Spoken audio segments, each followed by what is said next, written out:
नमस्कार मित्रांनो, लाडक्या बहिणींसंदर्भात खूप महत्त्वाची आणि आनंदाची बातमी समोर येत आहेत. बऱ्याचशा महिला लाडक्या बहिणींच्या 2100 रुपयाची वाट पाहून आहेत, परंतु अद्यापपर्यंत सरकारच व्यवस्थितरित्या स्थापित न झाल्यामुळे लाडक्या बहिणींचे पैसे येण्यासुद्धा उशीर होत आहेत. आपण मागील व्हिडिओमध्ये म्हटलेलं होतं की लाडक्या बहिणींचे पैसे हे लवकरात लवकर त्यांच्या अकाउंटमध्ये जमा होतील, परंतु त्याच व्हिडिओमध्ये आपण असंही म्हटलेलं होतं की 2.5 ते 3 लाख महिला उमेदवारांचे अर्ज अजून प्रलंबित आहेत. म्हणजेच 2.5 ते 3 लाख महिलांच्या खात्यावर अजून 1 रुपया जमा झालेला नाही. बाकीच्या महिलांच्या खात्यावर जसे 5 ते 6 हप्ते जमा झालेले आहेत, जास्तीत जास्त 5 हप्ते जमाच झालेले आहेत. महिला वाट बघत आहेत ते 6व्या हप्त्याची. तर 5 हप्ते काही महिलांच्या खात्यावर आलेले आहेत, परंतु 3 ते 3.5 लाख किंवा 2.5 ते 3 लाख महिला अशा आहेत की ज्यांच्या खात्यावर अद्यापपर्यंत 1 रुपया जमा झालेला नाही. तर योजनेसंदर्भात एक महत्त्वाची बातमी सध्या समोर येत आहेत. आपल्याला माहितीच आहे की महायुती सरकारने घोषणा केलेली होती की आम्ही निवडून आलो तर 1500चे 2100 रुपये करणार आहेत.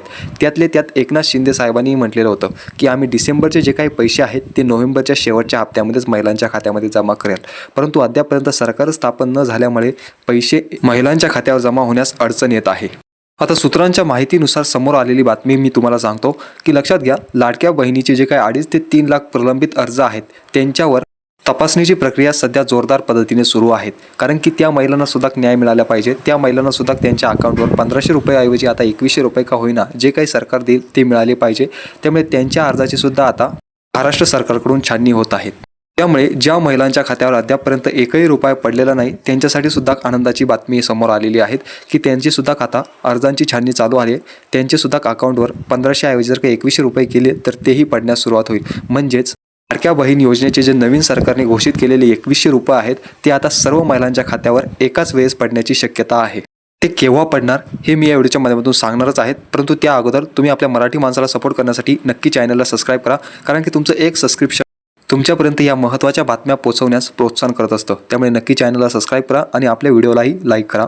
तर लक्षात घ्या, आता जे अर्ज प्रलंबित आहेत आणि ज्या महिलांना अद्यापपर्यंत पैसे मिळत होते त्या सर्व महिलांच्या खात्यावर एकाच वेळेस सरकार पैसे टाकणार आहेत. परंतु हे पैसे आता मतदारसंघामध्ये येणार आहे. मागे सरकार काय करत होतं की डायरेक्ट महिलांच्या अकाउंटमध्ये डीबीटी थ्रू पैसे ट्रान्सफर करत होतं.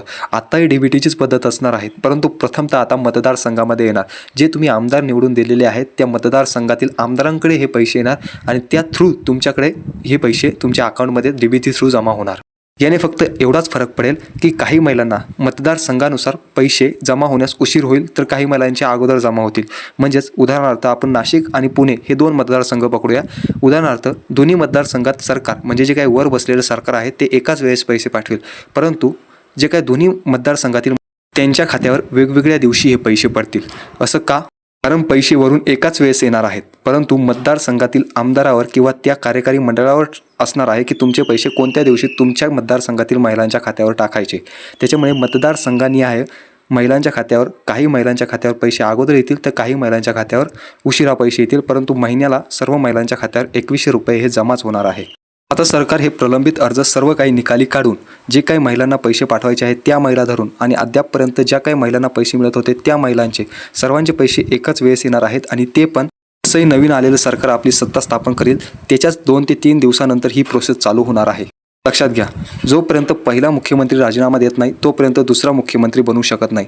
आता आपल्याला माहितीच आहे की 1-2 दिवसा अगोदर मुख्यमंत्री एकनाथ शिंदे यांनी आपल्या पदाचा राजीनामा दिलेला आहे. आता ते काळजीवाहू मुख्यमंत्री आहेत, परंतु त्यांच्या अंडरमध्ये मंत्रिमंडळ नाहीत. जोपर्यंत मंत्रिमंडळ नाही तोपर्यंत पैशाची वाटप होत नाही. आपल्याला माहितीच आहे की मंत्रिमंडळामध्ये बरेचसे विभाग असतात, जसे की गृह विभाग, वित्त विभाग, महिला व बाल कल्याण विभाग. आता आपला जो काही महिला व बाल कल्याण विभागाकडे लाडक्या बहीण योजनेचा कारभार आहे, अद्यापर्यंत तो मंत्रीच निवडलेला नाही. त्याच्यामुळे सही करणारा किंवा या पैशाचा वाटप करणारा किंवा अधिकाऱ्यांना सूचना देणारा कुणीही नाही. जोपर्यंत हे मंत्री एकमेकांमध्ये वाटून दिले जात नाही तोपर्यंत लाडक्या बहिणीचे पैसे येण्यास उशीर होऊ शकतं. भले मुख्यमंत्री एकनाथ शिंदे यांनी मागे घोषणा केलेली होती की आम्ही डिसेंबरचे जे काही पैसे आहेत ते नोव्हेंबरमध्ये जमा करू, परंतु आता तरी सध्या तसं होताना दिसत नाही. पैसे केव्हा येतील तर लक्षात घ्या, जसंही सरकार सत्ता स्थापन करेल, मुख्यमंत्री एकनाथ शिंदे किंवा दुसरं कोणीतरी आपल्या मुख्यमंत्री पदाची शपथ घेईल, जसंही मंत्रिमंडळाची विभागणी होईल तसंही 1 ते 2 दिवसांमध्ये आपल्या मतदारसंघात लाडक्या बहीण योजनेचे पैसे येतील आणि आपला मतदारसंघ लाडक्या बहिणींच्या अकाउंटमध्ये पैसे जमा करण्यास सुरुवात करेल. फक्त आता 2 ते 3 दिवस उशिरा होईल, तोपर्यंत धीर धरणं गरजेचे आहेत. नक्की लाडक्या बहीण योजनेचे पैसे महिलांच्या खात्यावर जमा होण्यास सुरुवात होणार आहे. की त्याबाबतली काय अपडेट आली तर नक्की मी तुमच्या मार्फत या यूट्यूब चॅनलच्या मार्फत पोहोचवेलच. त्यासाठी तुम्हाला फक्त आपल्या चॅनलला सबस्क्राईब करून ठेवायचं आहे. आपल्या मराठी माणसाला नक्की सपोर्ट करायचा आहे. भेटूया अशाच महत्त्वपूर्ण अपडेट्ससह पुढील एखाद्या व्हिडिओमध्ये. तोपर्यंत तरी धन्यवाद.